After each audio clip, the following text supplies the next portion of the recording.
नमस्कार प्रेक्षकांनो, आजच्या भागामध्ये आपण बघूया. इथे भूमी निलांबरीला म्हणत असते की आई, अगं आता मला कळतंय, एवढं वर्ष तुझ्या डोक्यामध्ये जो हा मुद्दा आहे ना, त्या मुद्द्याचं हे मूळ आहे अगं. तुला कळतंय का? आज आपल्या पौर्णिमेची ही जी काही अवस्था आहे ना, त्याला सर्वस्वी तू जबाबदार आहेस.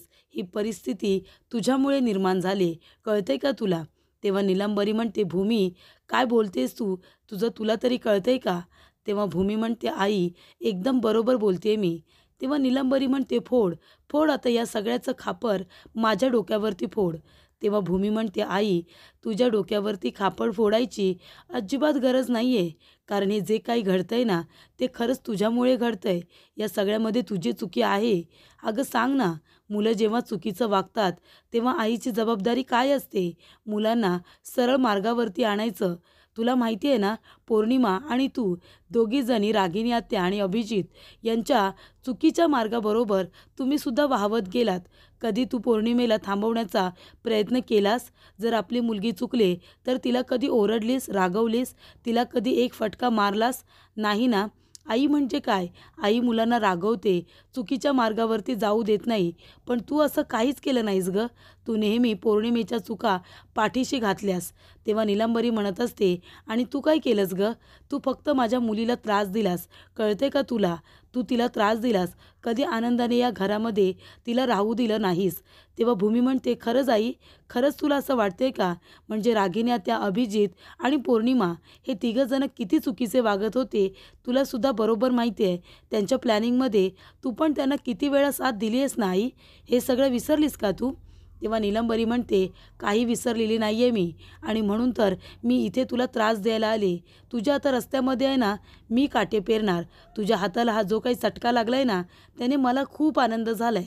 आणि मला जितका आनंद झाला आहे ना, ते मी माझ्या मुलीला जाऊन सांगणार. तिला जेव्हा ही गोष्ट कळेल तेव्हा तिलासुद्धा खूप जास्त आनंद होईल, आणि तिच्या चेहऱ्यावरचा आनंद बघून मला सुख मिळेल. कळते का तुला? या घरामध्ये मी राहून आहे ना, तुला जास्तीत जास्त त्रास कसा होईल ते मला बघायचं आहे. आज माझ्या मुलीला जो त्रास सहन करावा लागतोय या घरामध्ये, ती जी एकटी पडली आहे, तसं तुलासुद्धा ते सगळं अनुभवल्याशिवाय मी स्वस्थ बसणार नाही. कळते का तुला? तेव्हा इकडे आता निलंबरीने स्वतः तो टोप दुधाचा गरम करून खाली उतरून ठेवलेला असतो, आणि तो इकडे भूमीला पकडायला सांगितलेला असतो. त्यामुळे नकळतपणे गरम टोपाला भूमीने हात लावल्यामुळे तिच्या हाताला चटका लागलेला असतो प्रेक्षकांनो. आणि हे सगळं निलंबरीने मुद्दामून केलेलं असतं. निलंबरी म्हणत असते की तुला जेवढा त्रास होईल ना भूमी, तेवढा मला जास्तीत जास्त आनंद होईल. आणि त्यासाठी तर मी इथे आहे ना. माझ्या मुलीच्या आयुष्यामध्ये जे काही हे काळे दिवस आलेत ना, तुझ्यामुळे आलेत. त्याच्यामुळे भूमी, तुला काय वाटलं सहजासहजी आम्ही सगळेजण तुला माफ करू का? असं होणार नाही. तू जो काही त्रास माझ्या पौर्णिमेला, जो काही रागिनी ताईंना, अभिजितला दिलंयस ना, तेवढा त्रास मी तुलासुद्धा देणार. कळलं ना? तेव्हा भूमी म्हणत असते, आई तुझ्याकडून मला दुसरी कुठलीही अपेक्षा नाही आहे गं, पण निदान असा द्वेष तरी करू नकोस. तेव्हा इकडे निलांबरी म्हणते, करणार. तुझा द्वेष तर मी खूपच जास्त करणार, आणि बदलासुद्धा घेणार. तेव्हा इकडे भूमी म्हणते की मला आहे ना, खूपच जास्त वाईट वाटतंय.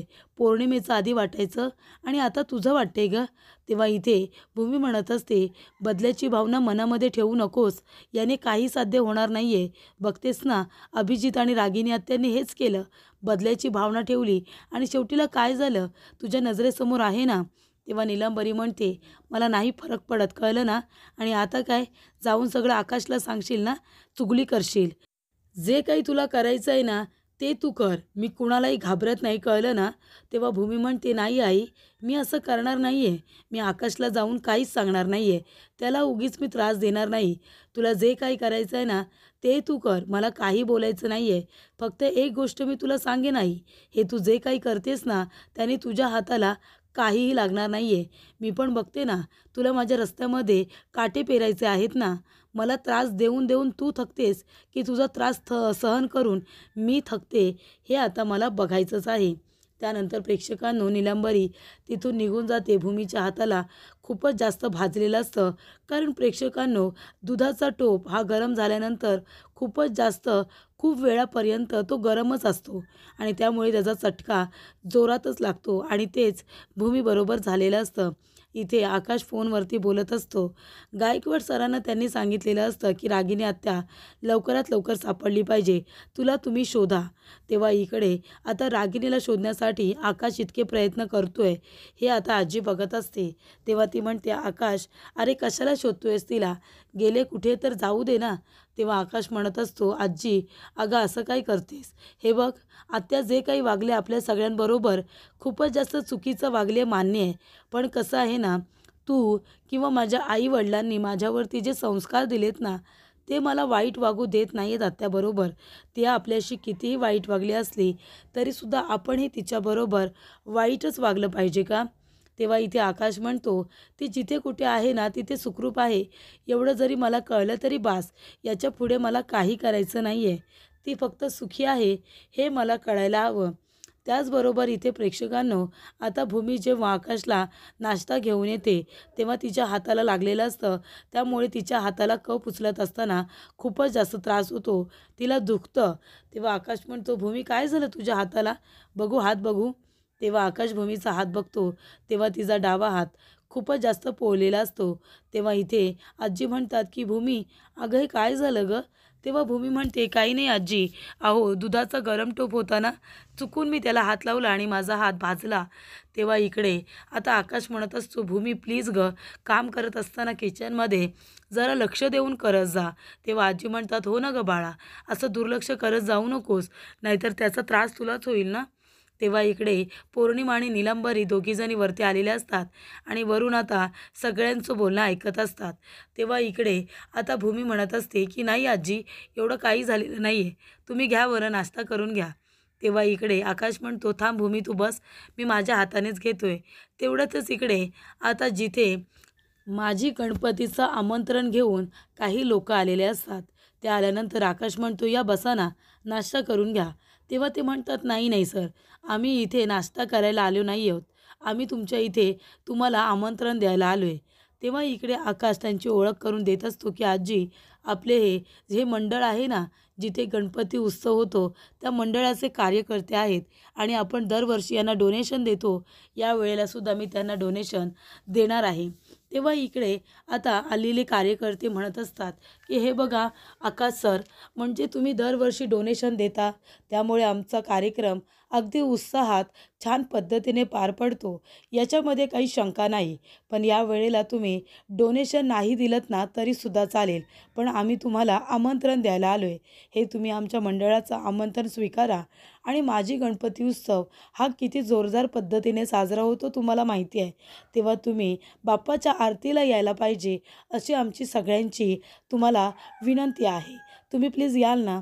तेव्हा आकाश म्हणतो, नाही, मला यायला खरंच नाही जमणार आहे. तेव्हा इथे पौर्णिमा आपल्या आईकडे बघते आणि म्हणते की नाटक, हे सगळं नाटक चाललं आहे. तेव्हा निलंबरी म्हणते, हो ना गं, बघ ना नाटक करण्यामध्ये किती पटाईत आहे हा माणूस. तेव्हा इकडे निलंबरीला राग येत असतो आणि पौर्णिमेला सुद्धा. त्यामुळे इथे आता भूमीला ही गोष्ट आवडत नाही. भूमीला वाटत असतं की ती लोक इतक्या प्रेमाने आपल्याला आमंत्रण द्यायला आली आहेत, तर नाही का म्हणायचं ना. ती माणसं म्हणतात, हे बघा सर, तुम्ही आणि तुमच्या मिसेस, तुम्ही दोघांनीसुद्धा हा मान स्वीकारायला पाहिजे, अशी आमच्या सगळ्यांची इच्छा आहे. तेव्हा प्लीज नाही म्हणू नका.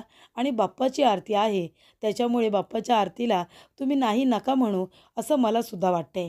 तेव्हा इकडे आकाश म्हणत असतो, नाही कसं आहे ना, आमच्या घरामध्ये गेल्या काही दिवसांमध्ये बऱ्याच गोष्टी घडल्यात आणि त्याच्यामुळे मला हा मान असं नाही की मला स्वीकारायचा नाही आहे, पण मी स्वीकारू नाही शकत, प्लीज तुम्ही मला समजून घ्या. तेव्हा इथे आता भूमी म्हणत असते की आकाश, 1 मिनिट जरा येतोस का. आणि त्याला 2 मिनटं बाजूला घेते आणि म्हणत असते की हे बघ आकाश, मला माहिती आहे अभिजित गेला, आत्या आता घरामध्ये नाही आहेत, जे काही घडतंय त्याच्यामुळे तुला वाईट वाटतंय, मी हे समजू शकते. पण हे बघ, अभिजित जरी गेला असला तरी सुतक हे आपल्या महाजनांना नाही आहे, पटवर्धनांना आहे. त्याच्यामुळे आमंत्रण आपल्याला जर आले ना, तर आपण दोघेजण बाप्पाची आरती करू शकतो ना. आणि हे बघ, आपल्या घरामध्ये आधीच खूपच जास्त इथे आता निगेटिव्हिटी आली आहे, तू बघतोयस ना. घरामध्ये चांगली पॉझिटिव्हिटीसुद्धा यायला पाहिजे. त्याच्यामुळे जर बाप्पाची आरती केली तर नक्कीच घरामध्ये जे काही विघ्न आहे ना, ते निघून जाईल आणि घरामध्ये सुद्धा शांतता येईल. बाप्पाची आरती आहे, नाही म्हणायला नको असं मला वाटतंय. आपण करूया ना. तेव्हा इथे आता मानसीसुद्धा तेच म्हणत असते की भाऊजी, बाप्पाची आरतीचा मान असता तुम्ही नाही नका म्हणू. बाप्पाची आरती केली पाहिजे. तेव्हा भूमी म्हणत असते की मला माहिती आहे तू आता मेंटली इथे तयार नाही आहेस. पण मला असं वाटते खरंच की तू नको नाही म्हणायला पाहिजे. आपण मिळून बाप्पाची आरती करूया ना. घरामध्ये तेवढी शांतता येईल, तेवढाच जरा आनंद येईल असं मला वाटतंय. तेव्हा इथे आकाश म्हणत असतो की भूमी मानसी, तुम्ही दोघ्याही बरोबर बोलताय. तुम्ही चुकीचं बोलताय असं मी म्हणतच नाही. पण कसं आहे ना, जरी आपल्याला सुतक नसलं, जरीसुद्धा घरामध्ये आनंद यायला पाहिजे, घरातली निगेटिव्हिटी जायला पाहिजे, हे तू अगदी बरोबर बोलती आहेस. पण कसं आहे ना, मी सुद्धा मेंटली प्रिपेअर्ड नाही आहे. म्हणून मला नाही करता येणार आहे, असं मी म्हणतो आहे. तेव्हा इकडे दादा म्हणतात की हे बघा, तुम्हाला आम्ही जबरदस्ती नाही करू शकत. पण आम्ही तुमच्या होकाराची वाट बघू. तोपर्यंत आम्ही कुणालाही आरतीचा मान देणार नाही. तुम्ही 2 दिवसात आम्हाला नक्की कळवा. आम्ही तुमच्या होकाराची वाट बघू. तेव्हा आकाश म्हणतो सॉरी पण खरंच मला नाही जमणार. तेव्हा इथे कार्यकर्ते म्हणतात नाही सर तुम्ही घाई करू नका. मॅडम तुम्हाला समजवतायत. प्लीज त्यांचं ऐका. आम्ही तुमची नक्की वाट बघू. आमंत्रण देऊन आता ती माणसं तिथून निघून गेलेली असतात. सगळ्यांना इथे व्यवस्थित भेटून वगैरे.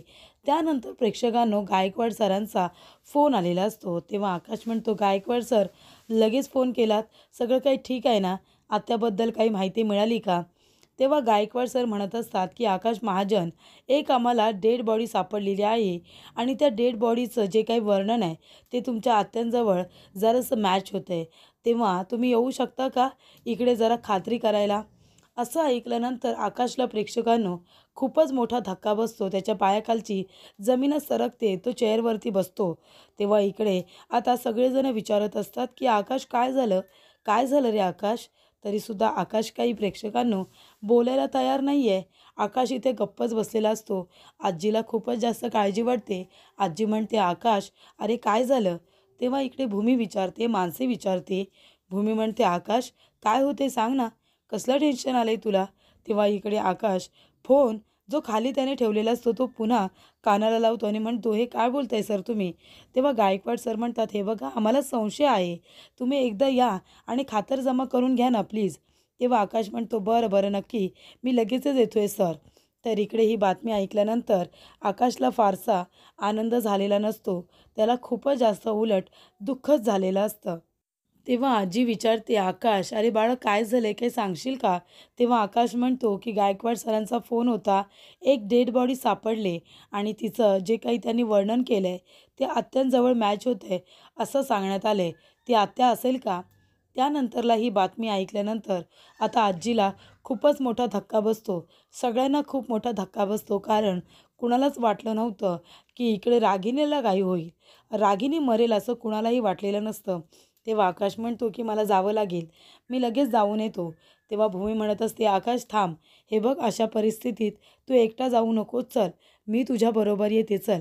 तेव्हा इकडे मानसी म्हणते की भाऊजी एक मिनिट मी अथर्वला सुद्धा पाठवते तुमच्याबरोबर. तेव्हा आकाश म्हणतो नाही नको मानसी अथर्वला राहू दे इथे. आजीची काळजी घ्या तुम्ही दोघेजणं. आणि म्हणजे देव करो की असं व्हायला तर नाही पाहिजे. ती आत्या नकोच. पण जर ती आत्या असेल तर कुणी ना कुणीतरी घरामध्ये हवं आहे ना इकडे काळजी घ्यायला. बरोबर की नाही? म्हणजे घरामध्ये सगळं काही सांभाळायला कुणीतरी एक पुरुष हवा आहे असं मला वाटतं. तेव्हा मानसी आम्ही दोघेजणं जाऊन येतो. खातरजमा करून येतो. तू इथे आजीची काळजी घेशील ना? तेव्हा इथे मानसी म्हणते हो भाऊजी मी इथे आजींची व्यवस्थित काळजी घेते. तुम्ही अजिबात टेन्शन घेऊ नका, काळजी करू नका. तेव्हा मानसी म्हणत असते आजी शांत व्हा.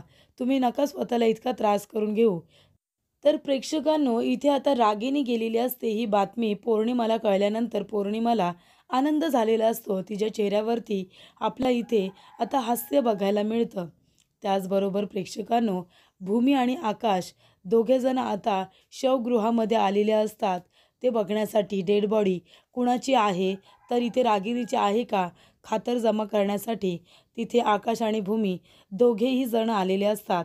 तर इकडे आता शवगृहामध्ये आकाश हळूवारपणे येत असतो प्रेक्षकांनो. कारण त्याला खूपच जास्त भीती वाटत असते. कारण त्याला असं वाटत असतं ही जर रागिनी असेल ना तर रागिनी जर मला सोडून गेली असेल, ती मेली असेल, तर मी स्वतःला कधी माफ नाही करणार.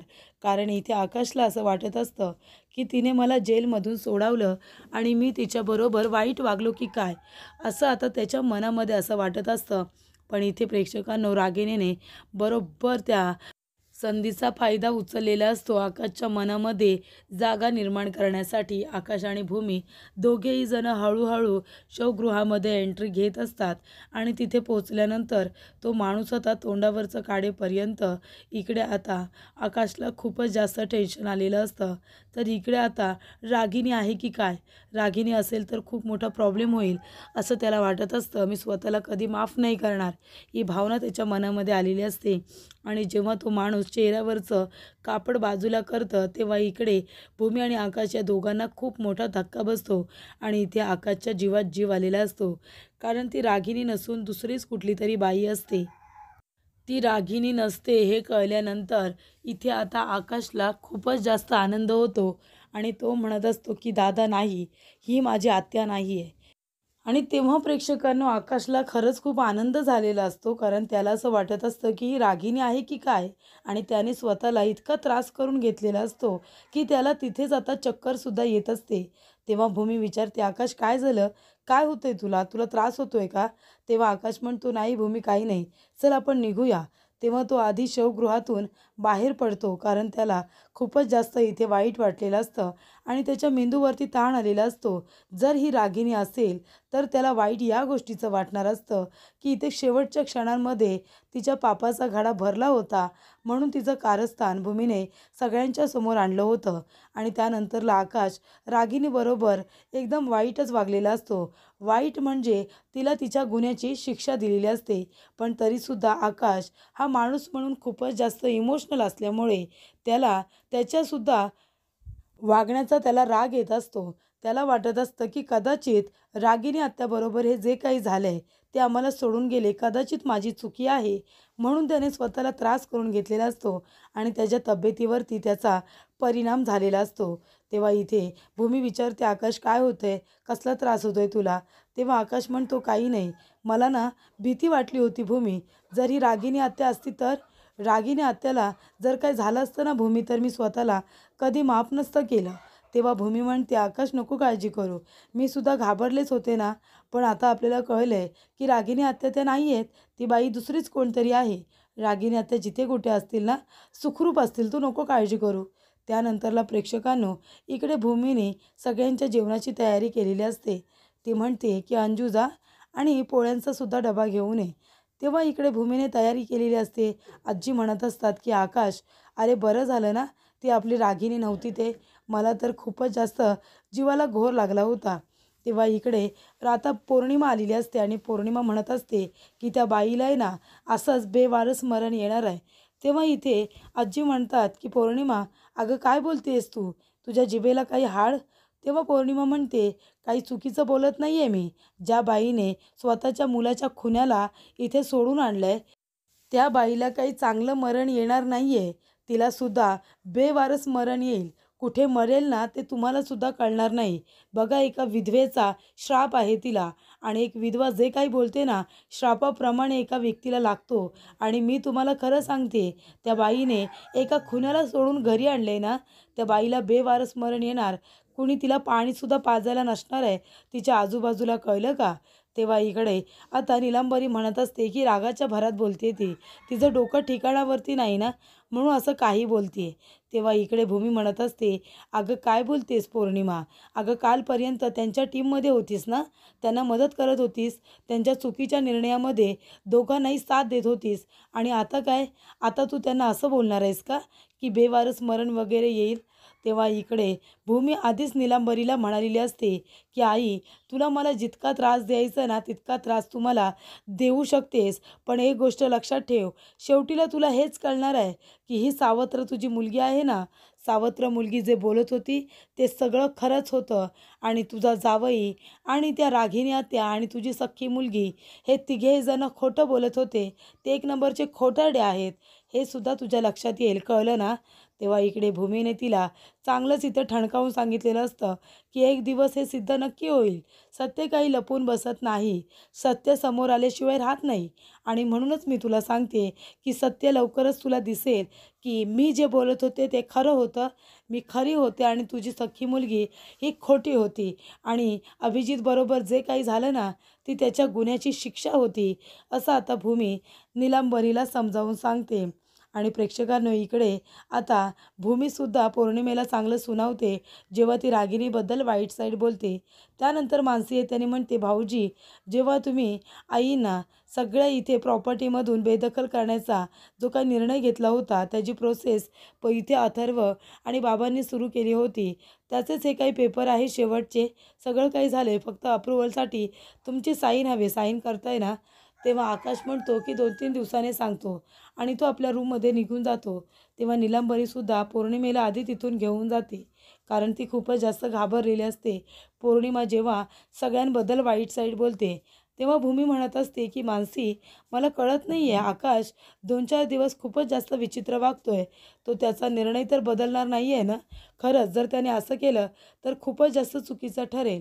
त्याने जो निर्णय घेतला आहे त्याने त्याच्या निर्णयावरती ठाम असणं जास्त गरजेचं आहे, असं इकडे भूमी म्हणत असते. तर प्रेक्षकांनो इथे आपण बघूया, भूमीने आकाशला समजावलेलं असतं की आपण इथे आता माझी गणपती या आरतीचा मान स्वीकारायचा म्हणजे स्वीकारायचा, नाही म्हणायचं नाही. हॉस्पिटलमध्ये जेव्हा ते आकाशला समजावते तेव्हा आकाशने होकार दिलेला असतो आणि भूमी मंडळामध्ये फोन करून सांगते की आम्ही आरतीला येतो आहे म्हणून. त्यानंतरला आरतीचा मान भूमी आणि आकाश यांनी स्वीकारल्यानंतर कार्य करताना एक वेगळाच आनंद मिळालेला असतो, त्यांना वेगळाच आनंद झालेला असतो आणि ते भरभरून आकाश आणि भूमी या दोघांचेही कौतुक करत असतात. त्यानंतरला दोघेही आरती वगैरे घेतात आणि प्रेक्षकांनो इथे आता सगळ्यांना प्रसादसुद्धा मिळणार असतो. तर हा प्रसाद भूमी आणि आकाश दोघेजण आपल्या हाताने वाटत असतात. भूमीसुद्धा आता बसलेल्या सगळ्या लोकांना इकडे ती स्वतःच्या हाताने देत असते प्रसाद. आणि त्याचबरोबर एका बाजूला काही म्हातारी माणसं, काही बायका बसलेल्या असतात आणि त्याच्यामध्ये आकाश जातो आणि म्हणत असतो की हे घ्या, हे घ्या काकी, तुम्ही प्रसाद घेताय ना? तेव्हा इकडे ती दुसरी तिसरी कुणी नसून ती इकडे रागिणी असते आणि रागिणी आपल्या डोक्यावरची चादर बाजूला करते प्रेक्षकांनो आणि आकाशच्या हातातून आता ती रव्याची प्लेट घ्यायला जाते. तेव्हा इकडे भिकाऱ्यांच्या लाईनीमध्ये किंवा गरिबांच्या लाईनीमध्ये इथे आता रागिणी बसलेली असते आणि तिला आकाश प्रसाद द्यायला जात असतो आणि जेव्हा तो रागिणीला बघतो त्याला खूप जास्त वाईट वाटतं.